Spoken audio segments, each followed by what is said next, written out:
2 years back என்னுடைய husband வந்து 3 lakhs வந்து போஸ்ட் ஆஃபீஸ்ல இன்வெஸ்ட் பண்ணாரு சார். அவனை மாட்டாடா என் பம்பர கட்ட மண்டையா. அப்போ வந்து கன்ஸ்ட்ரக்ஷன் ஃபீல்டில் இருக்கிறதுனால ஜுவல்ஸ் வந்து நான் ஒரு 15 சவரன் வாங்கினேன் அப்போ.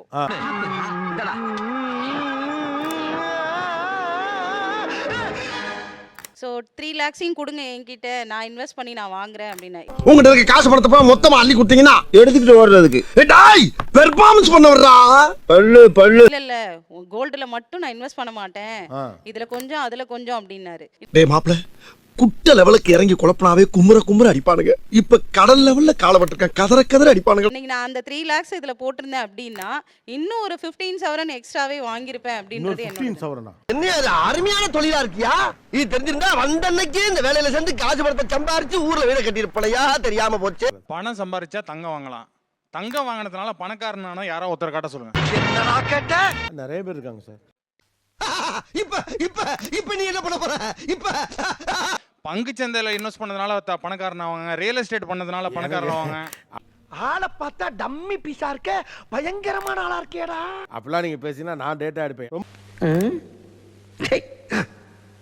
ஏன் இப்படி பாக்குறாரு? கிரைசிஸ் தானே இஷ்யூ இங்க மெயினா. Yes correct. ஸ்டாக் மார்க்கெட் என்ன ஆச்சு, கோல்டு என்ன ஆச்சு, அவ்வளவுதான். போங்கடா போய் வேலையில பாருங்கடா. டிபார்ட்மெண்ட் மேல பூரா கோவமா இருக்கேன் நானு. போ. ஸ்டாக் மார்க்கெட் விழுந்தது, கோல்டு விழுந்தது. கிரைசிஸ் டைம்ல ஸ்டாக் மார்க்கெட் நமக்கு கை கொடுத்துச்சா, கோல்டு கை கொடுத்துச்சா? நானே பால் கணக்கு எலக்ட்ரிக் பில் கட்ட முடியாம தவிச்சுக்கிட்டு இருக்கேன். கோல்டு இருந்தவங்க கோல்டு அவ்வளவுதானே.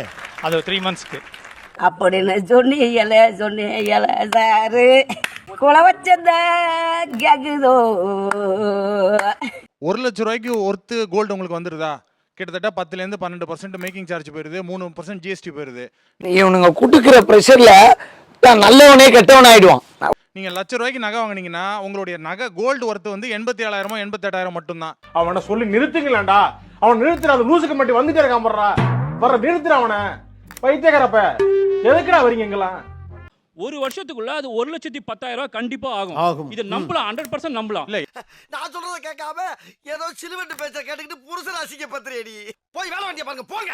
எல்லா வருஷமும் 50% ஏறும் நம்ம எதிர்பார்க்க முடியாது. ஏண்டா டேய், எனக்குன்னே வருவீங்களாடா?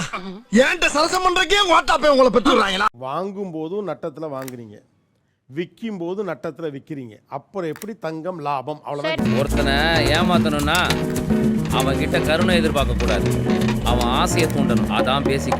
கிராம் 50,000 வாங்குறேன்னா அது நான் விற்கும் போது 70,000 இருந்தா அது எப்படி சார் எனக்கு நட்டம்? 70,000 ஆகணும்ல. ஆஹா, நகைக்கடியே இங்க நிக்கிறா.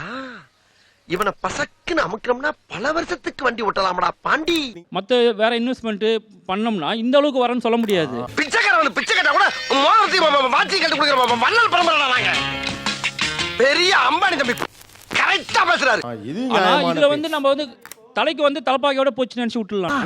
அரசியல் இதெல்லாம் தாங்கி தானே ஆகணும். உங்களால தாங்க முடியல, கட்சியில கல்லுங்க கல்குவாரி வேலைக்கு போயிடலாம்.